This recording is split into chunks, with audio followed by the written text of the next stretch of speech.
Hi there and welcome to chapter 3, lecture number 9.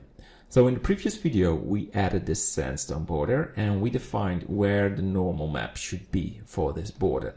And because we didn't have color ramp information, we imported a mask image that shows the exact position of this border. And we also had to import an extra UV map to change the position of this border. And we had to import this UV map information, and we split this up in all the normal map, in the mask and the texture, so it knows exactly where this border should be. All right, so in this lecture we're going to add a displacement map. So that's very exciting because we're going to add a lot of detail. So this sphere is going to be amazing. Well, we hope so. So if we're going to add displacement, the brick will be everywhere. So we need to define it and where you want it. So we don't want the brick on the plaster. So we use a weight painting to tell the brick where to display it. All right, let's get started. So we go to this modify tab. You go to add modifier and go to this for our displacement map.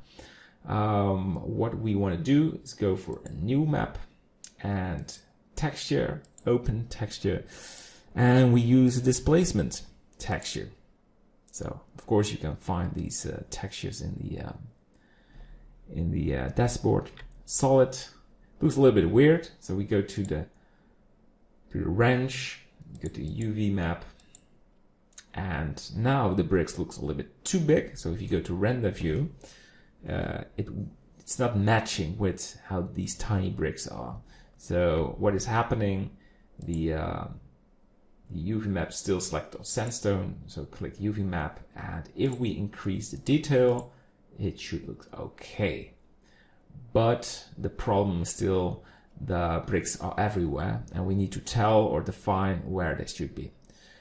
Because we added this displacement map, the sphere is smaller now. So let's turn this off. Go to edit mode and scale this a bit more, bit smaller. Always scale in edit mode, not in object mode. So if you enable it again, it should look more correct. Right, maybe bit bigger. Right, good. So we now want to define where the displacement should be, and we do that with weight painting. So we go to object mode, weight paint, and you can see if we start painting there will be a group. So red is visible, blue is no displacement map. And I don't want to paint this all by hand, so I go to tab, all the vertices are selected, and let's call this just brick. So you know this displacement map is, this weight paint is called brick, and assign it. So if you go to tab, it's now red. So we need to paint this blue to avoid the plaster, and that's pretty good to do.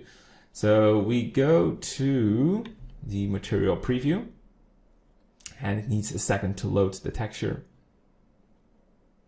So we know where to paint and where not. And okay, that's good. So we go to this wrench and we make this 0. So one option is doing this by hand, but it's not really painting, it's just a bright spot. And the reason is that we have not a lot of vertices to have detailed painting on this. So press Ctrl Z, Ctrl Z. We want to have the weight painting back. Oh, it's still there. Let's paint this. Oh gosh. So what we will do is increase the detail with a value of 3. So if we apply this subdivision and we go to tab, we have much more detail to paint on. So that's a great thing. And we add a new subdivision surface to keep the detail. So bring this on top. It will slow down a bit. Turn it off in the viewport because we already have a lot of detail. And a quick way of painting this border is to go to edit mode and you press B and you select this area. And because we are in the solid mode, we need to go to the wireframe, but then we lose what we see and we select it again because now only the front is selected. We select it again and we go to this tab, let's say the data, and we want to assign a 0 value of weight painting on the brick. So if we go to the weight paint and go to solid mode, this area is now totally blue, exactly how we want this. And I also like to paint now the plaster. So there is not really a solid solution to do that. So we will do some hand painting. So maybe increase the size a little. So if we paint, nothing will happen. I love this. It's called mix. And it's not painting well. So you can see the plaster right there. So we paint it. I won't go over the whole sphere, only the spots were visible in the viewport, something like this. But yeah, this is something you can do as well. We do not need to record everything. So I will pause the video and just fill the plaster spots. Something like this. Take some time for it. And again, you don't need to paint the rear of the sphere, only the visible spots on in the viewport. So we can see some here as well. Great, and if it's hard to see, you just turn to object mode and you see where the plaster is. All right, I will pause the video and back in a second.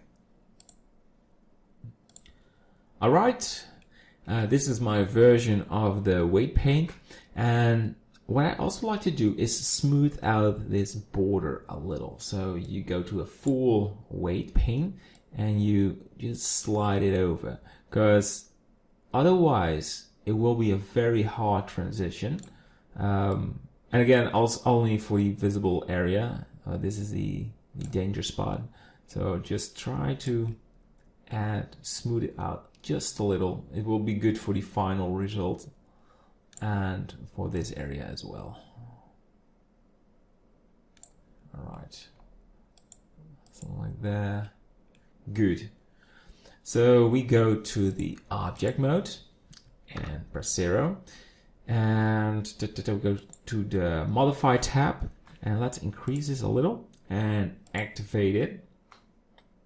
Okay, we'll do some calculation because we have a lot of vertices. Let's turn to render mode because we still need to add this brick displacement map, so it's not visible yet.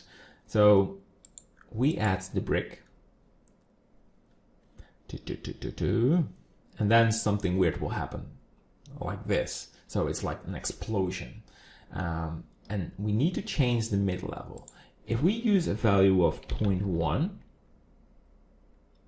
it will already look much better. Right, let's go for a value of 0.02.